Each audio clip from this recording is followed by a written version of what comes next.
Hello and welcome, JK plus one. I am not your host, PTF. I'm the dark-skinned, curly-haired Anderson Cooper, it appears. No, joking aside, I am your host, Jonathan Kinchin, and this is JK plus one, presented by our friends at Qatar Racing. Congratulations to them once again on She's So Spicy's victory in the Breeders' Cup Turf Sprint. And it was a lot of fun to get out there and hang out with Sheikh Fahad and the team. This is a little bit of a diversion from what we normally do on this show, but I'm excited to do it. I never thought that this would be something we would be doing on this show, but it's a lot of fun. When you have a prominent figure in racing running for the U.S. Senate, you get him on the podcast as soon as possible to talk about it. That's exactly what we did. My friend, your friend, Dale Romans. Dale, I can tell you that in 2005, when I was at the University of Texas and I was a government major, all the way till 2011 when Shackelford won the Preakness, when we met each other for the first time in that airport at Saratoga, when you told me that Not This Time was a good horse, all the way till Cart Talk a couple summers ago, I never thought we'd be having this conversation about me talking with you about running for U.S. Senate. Congratulations. It's really exciting. Thank you. It is exciting. A lot of people think that way.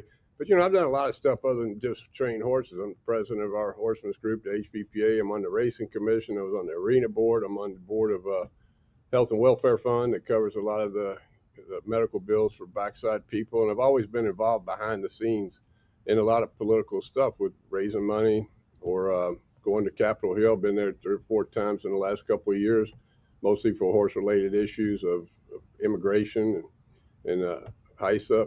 But I've always wanted to run for something. I've always been a political junkie, and I'm too old to run for State House and try to work my way up. And this is an open seat, and I really think I can go up there and do a good job. Well, one of the things that excites me about your opportunity and this journey that you're on is that one of the things I learned when I was in school, like I said, I was a government major, and the one thing that this one professor taught us that he said could have been an answer on any test, and it's lived up for that for since I got out of school 20 years ago, is that basically every answer to government is that members of Congress are single-minded seekers of re-election. And while that can sometimes be a good thing if you have a well-meaning person who wants to do what's best for his constituents and help everyone around him, then that can be a good thing. It can also be a really gross thing, like we have seen, and I think what we see now in Washington is folks that just want to get reelected, and they're going to do whatever they got to do it, whether it's what's best for their constituents or not. And one of the things I'm excited about you is that the times we've talked, seeing you, being around you, I feel very confident that you're going to go the right direction in terms of looking for those votes. Yeah, I'm not going to go up there and try to get reelected. I'm not going. You know what the biggest problem with the reelection thing is? They're not. If you're doing right by your constituents, they're going to vote for you, and you're going to get reelected. But it seems to me, from the outside looking in, they're up there to placate the big money, because it costs a lot to run a campaign and to get the money flowing their way to get reelected, which is totally backwards. I mean, if you go up there and do the right thing for your people, they're going to vote for you again.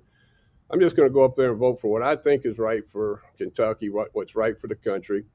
I've been talking a lot to Joe Manchin about things, and he said there's a lot of power from if the state elects a Democrat, a red state elects a Democrat senator. You don't have to be beholden to the party. That's why I keep calling myself an independent Democrat, because I wouldn't be dependent of the party. I don't have to vote party lines. I can vote for whatever is working or whatever is a good bill that comes along that I think is good for Kentucky.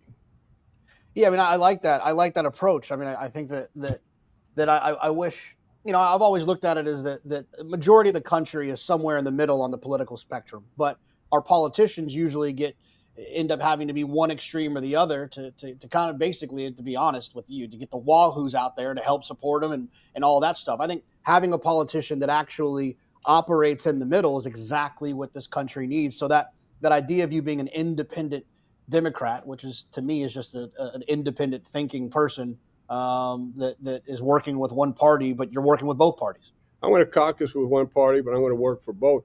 Another thing I've told my team, I said, don't expect me to get up there and be one of those politicians yelling, I'm going to fight for you, I'm going to fight for you. I'm not going up there and fight. You're hiring me to do a job. I'm going to go up there and work for you.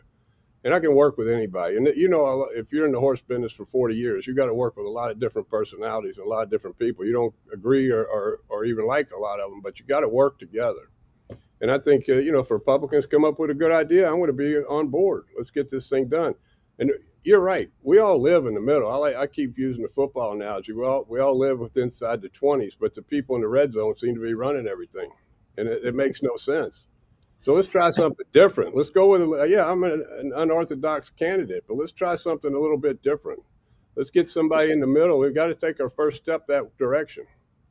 When it comes to racing, you said a quote, and I'm sure you got it from someone, or maybe you helped kind of mold it into your own. But I think it applies to what you're doing now. Is you said one time, I think it was on this podcast last time you were on, you said that the one thing you love about racing is it's the only game in the world where you can see a billionaire and a $2 bettor screaming at the same TV, and they at the end of the race they'll blame the jockey. Yeah, that's my line. I coined that. All right, I'm not giving anybody else credit for that. But it's good. Okay.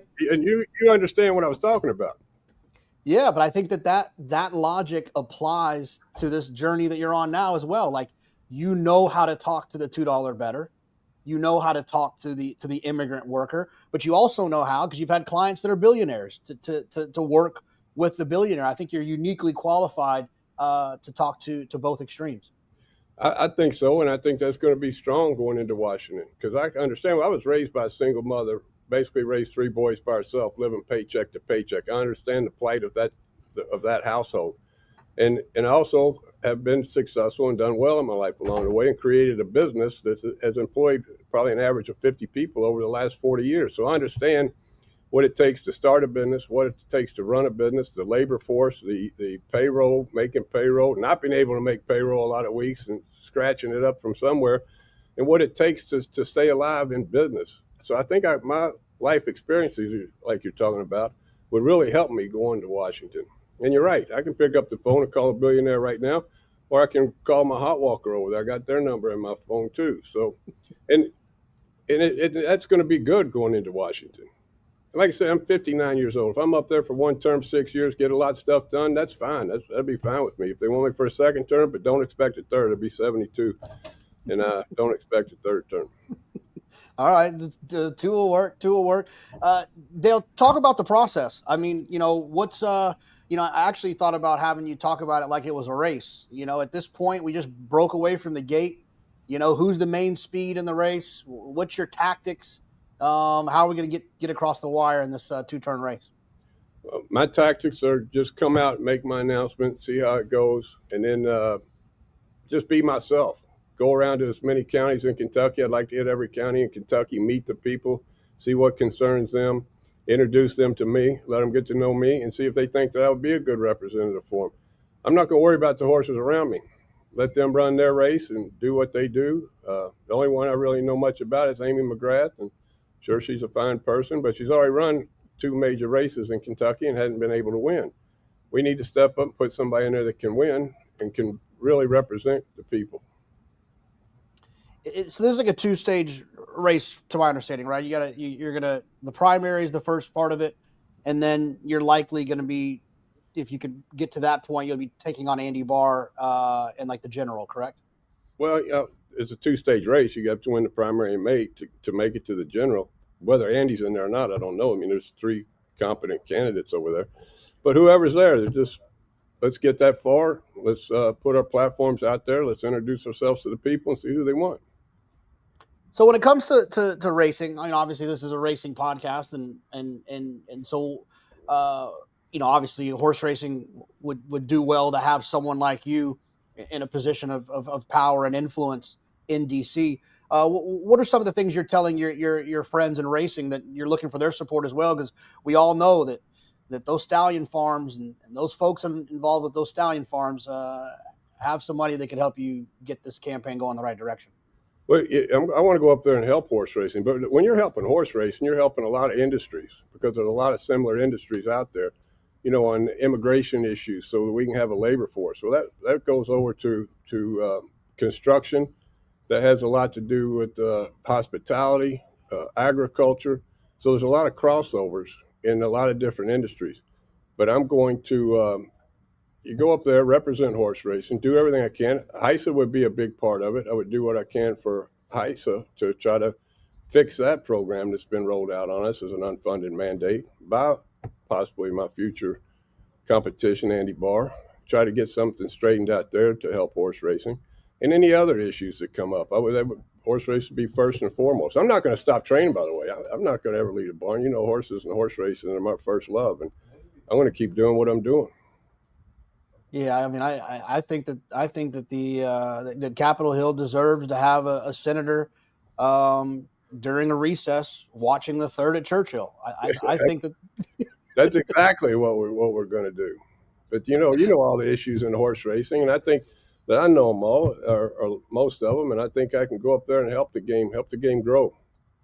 And obviously, HISA is a big part of that, but I think even more to the forefront, and we've even talked, I think we talked about this before you decided you were going to run the last time you were on, but the immigration thing I know is something that's very important to you, especially in a state like Kentucky, that agriculture is such a big deal. And I think it goes without saying that the Hispanic immigrant population is a big part of how that entire machine works. It is, and immigration is completely broken, and we got to figure out a way to fix it. Like I say, not just for horse racing, but for a lot of different. And believe me, to get a visa, you have to apply. If I'm getting a visa for an employee, I have to run ads and try to hire Americans first. These aren't jobs that Americans want or have to do because there's so much opportunity in our country. We're at 4% unemployment. That's a low unemployment rate. There's a lot of things people can do other than get up at 4 o'clock in the morning and work with horses or pick crops or put roofs on. So we need that labor force. It's obvious. And that also ties into, cost of living. These people work, they get a nice wage, but it also, if we have a labor force, we can hold down the cost of living in a lot of different sectors. Yeah, I mean, it's obviously something that's been a big deal, and I think that having, a unique perspective like yours, as someone who's dealt with it, and not dealt with it in terms of like has employed immigrant workers. I think one thing that I'm excited about with your ability to communicate this is that you've worked side by side with immigrant workers. So like you owned a restaurant and you had a couple of guys in the back working for you. You've worked with these people hand in hand, and I think that goes a long way. Yeah, and there's a lot of good people. Don't get me wrong. This administration has done a good job of shutting down the border, and we shouldn't have just a flow of people in here. But we need people that are here, want to be here, and want to work and do labor. And we're not looking for a path to citizenship. All I want is the people to get a work permit where they can go out and have a job, and we have a common sense immigration system where we can get them visas that are annually renewed. If they're sponsored by an employer, if they're vetted and they're not criminals and they're paying their taxes, then let's quit deporting and start documenting. I mean, deport 11 million people, it's a good talking point for the Republican side, but it's not reality. And we need to start governing from reality. I think it's a great point. And I think that one of the things that you have to stand on is like, and I think I read it somewhere, is that, you don't have a voting record, which is a positive in my opinion. There's nothing that people can hold against you, where you said one thing, did something else because you got political pressure. You started with a clean slate. You haven't been corrupted by the political machine, also a huge bonus. And then I think that where I don't think anyone really has to guess, but I think where people got it wrong to a certain extent with the whole Trump thing, but I understand part of what they wanted was wanting someone from the outside that can bring new ideas, but also not be beholden to a bunch of political relationships and favors that they've owed, and it just gets very messy. That doesn't exist, in my opinion, with your campaign. Not at all. And what's super important, I think, is what our forefathers want us to have, were checks and balances. And we don't have that at all. And any freshman senator that would get elected from Kentucky that's a Republican would have to be a puppet to the president. And in my opinion, would just add to the problem. Now, I don't agree with a lot of things that Trump does, the way he handles himself, things he says, but he's the president. So if you're in there, you got to work with him. So I have no problem working with him. We go in there and work and try to work out our problems. But we can't have just one person running this entire country. There has to be the checks and balances that were put in place. And let me ask you this: you've known me a long time. You never heard me say one thing and do something different. No. I look. I told you I am excited. I'm going to have a box of popcorn. I'm going to be tweeting and retweeting. I jumped on here. I wanted to do this. I'm going to be rooting like hell for you for personal reasons, but also just because it legitimately makes sense to me. It makes sense to me to have as many people as possible that use common sense to make decisions. Like the government shutdown. Like there's a lot of that didn't make common sense. I would have never voted for a government shutdown. We should never be able to shut down our government. State governments can't shut down. We're the only country in the world that has a trigger that shuts us down. Now, if people are going to work, they should be paid. They'd be calling the labor board on me if I told my guys, well, I'm having a little trouble with my accountant. We can't agree on the budget, so you're not getting paid for a while. And that makes no sense. We need to get back to some more common sense. I understand what the Democratic side was trying to do, but that wasn't the way to go about it. 100%. But that, like you said, it's just you can't use people's livelihoods, as a political kind of pawn. We're not playing chess here, where you can just sacrifice I don't play chess, but sacrifice your knight, and then here we go. It doesn't really work that way, and that's the thing I think that's lost a lot of times in government nowadays. Is like there's just so much noise that the common sense of it all just kind of comes out of it, and everything becomes this big huge statement of production, and it's I think reasonable folks can disagree about things and both can be right, but we've gotten so far away from that. We've gotten hugely away from it. And like you said a minute ago, most of us live in the center, and our differences are very, very small, much smaller than you would think they are if you turn on CNN or Fox News. You'd think you're living in two separate countries when you watch one or the other. But most of us, our differences aren't that far apart. I got to go out here in Kentucky and convince these Republicans that they don't have to be afraid to vote for me. I want to represent everybody, and I want to represent straight from the middle. What do you assume or predict if you're handicapping the race? What do you assume their hesitations are going to be? What do you think you're going to have to convince them otherwise of? What topics do you think they're going to be concerned about? I think and they're legitimate concerns. My son loves to read the negative comments on all our social media. We were just talking about it before we went on here. And one of the guys said, I don't have a college education.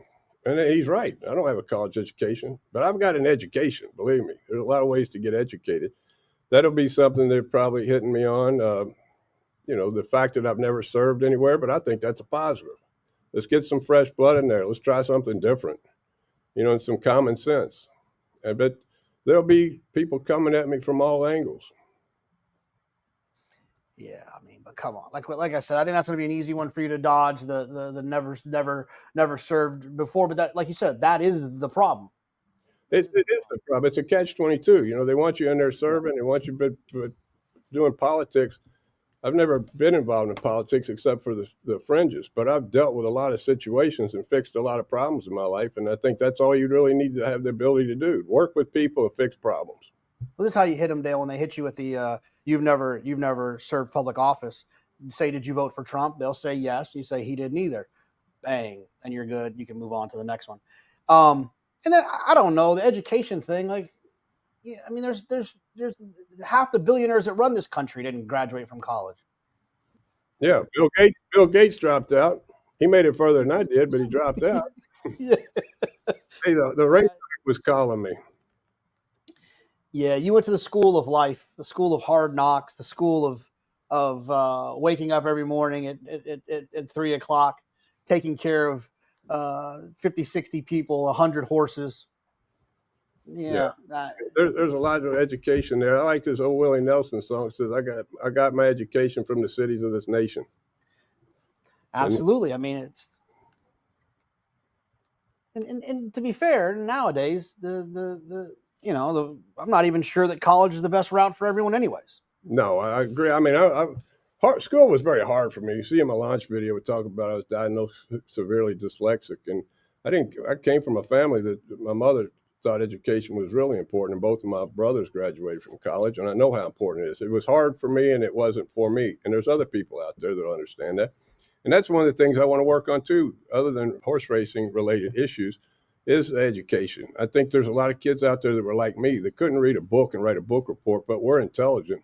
And if you showed them documentaries and did things visually more than just making them sit down and read, then they could get a lot of knowledge in their brains. That we need to catch up education into the 21st century. Well, I also think that, like, I think that a majority of this country, it doesn't speak in politician. Look, I can turn on a political speech and you hear them, they're using all kinds of big words that are going over people's heads. They're using, it's just, everything's so formulated. It's like, but that's not how people communicate. If I walk down the street and talk to someone, that's not how we're communicating. And I think that that's going to go a long way as well. It doesn't have to be perfect. It just has to be the truth. That goes, I'd rather have someone lie to me or tell me the truth than lie to me like in the best presentation ever. Right. And I think that goes much further. So I agree. You have to be genuine. That's the key. I'm just going to be myself and be genuine. Hey, I got all these people around me now telling me that how to say things and what to say. And I'm not going to do that. I'm not going to go out and campaign off what polls tell me. I'm going to go out and tell people what has affected me and how I fix it, or I would fix it, and let the chips fall where they may, because I'm as deep a Kentuckian as there is. And I think I understand the people of Kentucky, and I understand the issues that affect them. And I'm just going to tell them what I think we could do about it and go from there. I'm not going to listen to a pollster tell me you need to say this way, you need to duck and stay away from this person. I'm just going to go out there and be myself, and hopefully that's enough. So how many folks do you got working on the campaign so far? It seems like a new one shows up every day. I don't know right now. There's about 6 or 8 of them around here. It's a lot more to it than I expected. I was just going to jump in and do a podcast and say, let me run for office here. But people started showing up on the doorstep. Now, we got a good team, though. We really do have a good team. We got Bill Hires and David Keith are running the campaign, and we got a finance chair in place. And, I do have a pollster. It's the same one Andy Bashir uses. And what I'm looking for from him, don't tell me what to say about issues, but find out what's important to people. And let me do the research. Because there's a lot of stuff I'm going in here that I'll have to research and learn about. But, that's the way it should be. I'll go in there and get the information, figure it out, and see where we go on issues. I mean, there's a lot of issues I think I have a good grasp of, but there's going to be a lot of things there's going to be a learning curve, let's say, when I get in there. Yep. So the primary's in May? Primary's May 19th, and then the general is, of course, the first Tuesday of next November. That'd be awesome if he won the Preakness and then ran it right back and won the primary. Wouldn't that be nice? It's a week after the Preakness. Why don't we win both legs and then go win the primary and go from there, right? Yeah, you got to if someone doesn't want to donate, you say, look, you don't have to donate. Just give me a horse that can have me alive for 2 legs of the Triple Crown, and we'll call it. That'd be plenty of publicity right there. So, he'll be all over ESPN and everything. By the way, if anybody wants to donate, then go to DaleRomans.com. It does take a lot of money to run this campaign.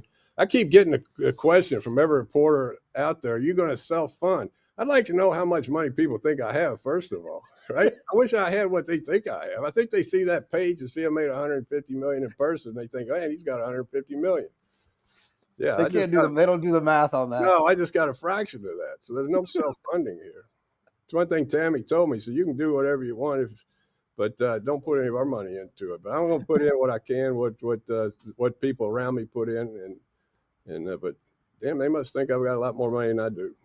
Yeah, you're putting a lot in. You're putting your time in, which is worth a lot, and it's going to be. I'm sure. Look, the hard work of it all is not going to be a problem for you. It's obviously the anyone who can do your job, as long as you've done it. Hard work isn't something that's going to turn them away. That's not going to back me up at all. Let me talk about this fundraising thing too. It's gone pretty well. It really has. And a lot of it from inside the industry. And that's really made me feel good. That a lot of my peers, I'm not going to mention anybody's names. I don't know if they want it out there, have stepped up and maxed out to the campaign and are backing me hard. And that really made me feel good, because I didn't know what kind of reaction I'd get from a lot of guys in the game. But some of the biggest names in the game have stepped up and really helped me.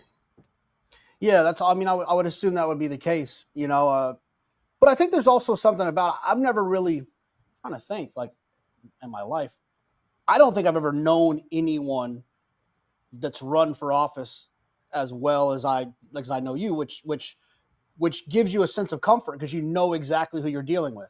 You revealed yourself to me and this industry on a number of occasions. Like, I know who you are, and I think that gives people a lot of comfort, like knowing the person who's running. I can watch ads for someone on TV and be like, oh, I like that person and I hate the other person or whatever it might be, but I don't really know who that person is. I feel like I know who Dale Romans is. Well, I appreciate that, and that's why your endorsement is going to go a long way. So don't be afraid to sit on this podcast and give a formal endorsement. Oh, I 1,000%. I definitely, I would endorse you to be the president. I'm Dale Romans. I've been in Kentucky my entire life, and I think I know what Kentucky needs in Washington.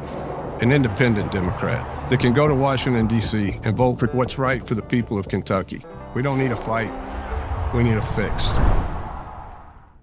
No, but the other thing too about that I would say about the role that you're seeking is that different from other offices, whether it be, the president is more of a figurehead anyways, like, let's be honest, which is why can be annoying at times where so much is made of the president.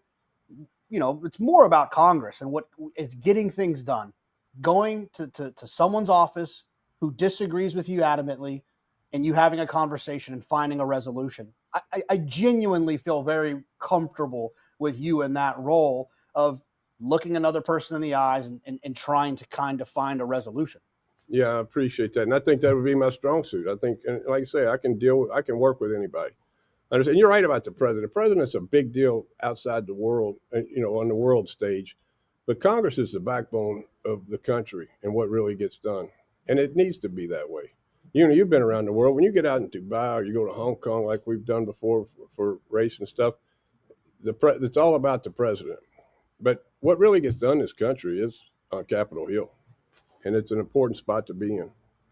And, I won't ever take light of it. I understand how important my role will be. Dale, what are some of your milestones between now and May 19th? What are some of the things that people can keep an eye out for? Obviously, the money thing for now, donating is going to be a huge part of the campaign. But what are some of the other moments that along the line that are pretty prominent for the campaign? Well, fundraising is the big thing. We got to get through that. And then, of course, we moved to Gulfstream with most of the horses this year, so I'll be commuting back and forth a lot to do campaigns. And the biggest thing, I've got a little name recognition in Louisville and Lexington, but I got to get out in the rest of the state and introduce myself to people. And I got a big team putting together to get me to the right places, to the right people where I can see them, as many as I can, and just talk to people and hear what they have to say and try to drum up some votes for next May. You're the first podcast I've been on. So I want to do as many radio, TV shows, anything I can, just to get people comfortable with who I am and let them know that I'm there to represent them and both sides. It doesn't matter. We're all Kentuckians. Well, I'll tell you this right now. I'll tell you this. I was going to tell you offline, but I'll tell you online. Matt Jones, Kentucky Sports Radio. He actually wrote a book called Mitch Please. It was a book that about Mitch McConnell, and I believe in a critical way. And man, his following is insane. You remember the day that you and I, Matt, were together? Which one? When we went to the wrestling matches? Oh my gosh, yes. Of course, I know you know Matt. Of course you know Matt. Matt was with us. I've already talked to Matt. And he told me, he said, go read my book, first of all. And I want to use a lot of his playbook. It's basically a playbook on how to win a statewide race. And he was telling me, we need to go into each county and find a prominent person there, meet them, win them over, because a vote for you will also be a vote for that person who's popular in every county. And so I talked to Matt a long time. I said, I want to be on your show, Matt. And he said, well, I can't do that yet. I got to be hands off for a little while. I think he wants to host a debate, which would be pretty cool. Oh, wow. Yeah. No, that was night, by the way, at the restaurant. That was. Yeah. For people that don't know, it was a Derby week. And oddly enough, Matt Jones bought a small wrestling company, like think WWE, but like a 10th of that, maybe a 5th of that. It's the G League. And the G League, yeah. And and Clocker John Nichols had invited us to come, or he was coming, and then Matt Jones invited us to come, and we all went. It takes place in this warehouse, and it's a legitimate production. And Dale was there. He had this. He had a championship belt on. Yeah, John made it for me. Yeah. Yeah, so I might wear that if I win the Senators race the night of the night of the election. I'll put on John's championship belt. You absolutely should. My shoulder, right? Yeah, you absolutely should. Well, Dale, I know you got a lot of work to do. I know you got some horses to train and some elections to win. We're rooting like hell for you, and anything we can do to help, we'll obviously do it. Make sure you, if you feel so inclined, donate at DaleRomans.com. And another thing, make sure you're following all Dale's stuff, retweeting it, just to get the algorithm to like his stuff. Yeah, we're gonna be putting a lot of stuff. It's gonna be good. We got a good social media team, so I hope everybody follows. We're going to try to make it fun. First of all, we got a 3-stage series on this thing. I want to do. I want to introduce myself, and then I want to get into a little bit of policy in the middle of the campaign on social media, and then close with how we can win and what can make us win. Griffin's helping me, by the way. Griffin and my son Jacob have started a social media company where they're helping different things. So we got Griffin behind us. He's coming on this week, right? Yeah, I'm gonna have Griffin on Tuesday. Tuesday we're gonna record, so that'll be fun to do as well. Yeah, so hit him up, tell him to promote the campaign a little bit. By the way, Jonathan, great hair day today. Yeah, thank you. This is I'm going a little gray here, Dale, but yeah, that's all right. What are you gonna do? Yeah, at least you still have it, right? You can't lose your signature. Yeah, I'd be in trouble. You'd be in trouble. Yeah. All right, buddy. Dale. Thanks for having me. And I hope you have me back some. I'll keep you posted along the way. We can do a little series of how it's going. Anytime. All right, buddy. Thanks a lot.